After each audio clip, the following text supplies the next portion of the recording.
Czas otworzyć bramy piekielne płytą wytrychem, która jest podstawą mrocznego grania, nienawistną, plugawą i śmierdzącą siarką od pierwszych dźwięków.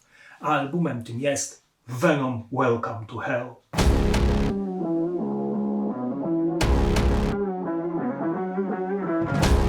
Venom powstaje w 1978 roku w Newcastle w Anglii.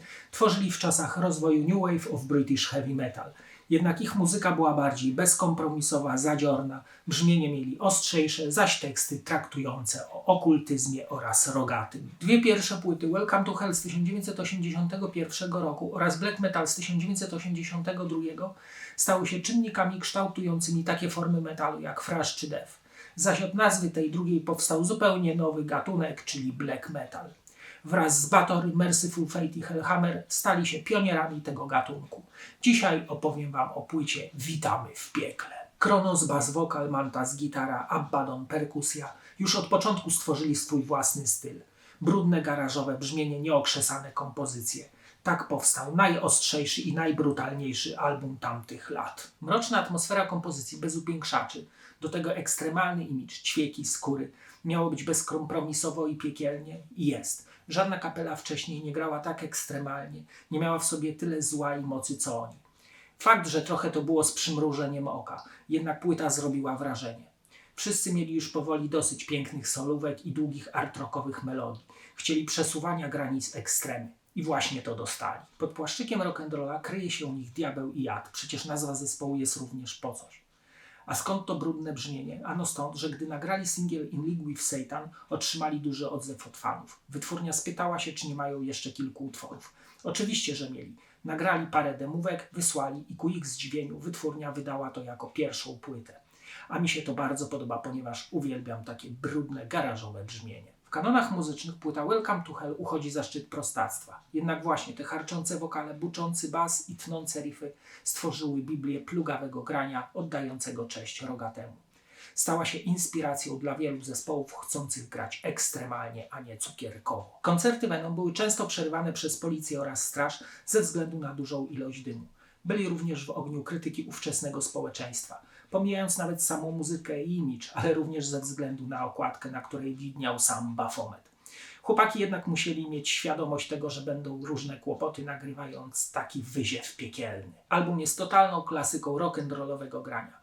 Pełen energii i siarki. Jak się go odpali, po prostu nijak nie da się przestać tego słuchać. Tak pięknie to rzęzi, a nóżka sama chodzi w takt. Dobra, to posłuchajmy teraz fragmentów tego jednego z najbardziej niesfornych albumów w historii.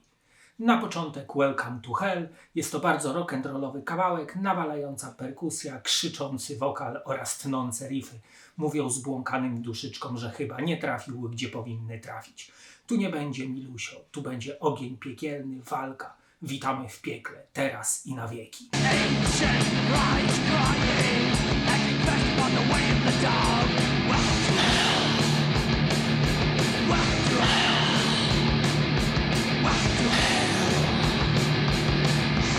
Mayhem with Mercy to minutowy utwór, od którego nazwę wzięła sobie norweska legenda black metalu. Jest to akustyczny utwór, którego klimat mroku sprawia, jakby był nagrany w otchłani. On nie jest ułożony i piękny, raczej nienawistny i pełen zła.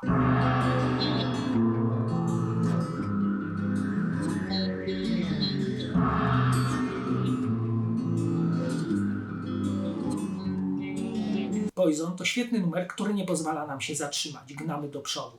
Zaś refren jest tak skomponowany, że z powodzeniem możemy go śpiewać z zespołem.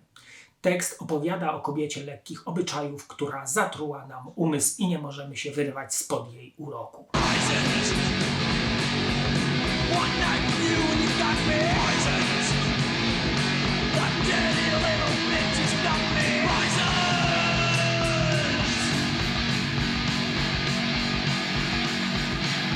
One Thousand Days of Sodom to niewątpliwy hit Venom, z ciężkim wręcz thrashowym riffem, solówką oraz chropowatym wokalem, które budują tę mroczną atmosferę utworu. Kawałek opowiada o opuszczonym, pozostawionym na zatracenie mieście Sodomie.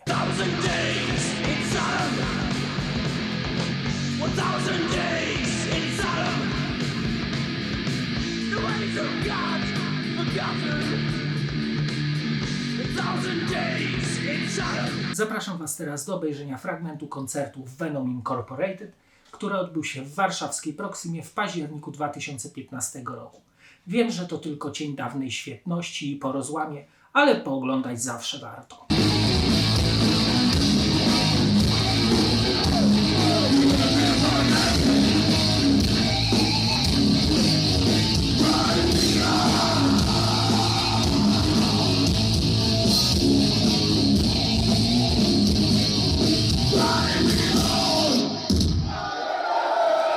Przelukajmy teraz okładkę oraz wkładkę tego kultowego już na maksa albumu.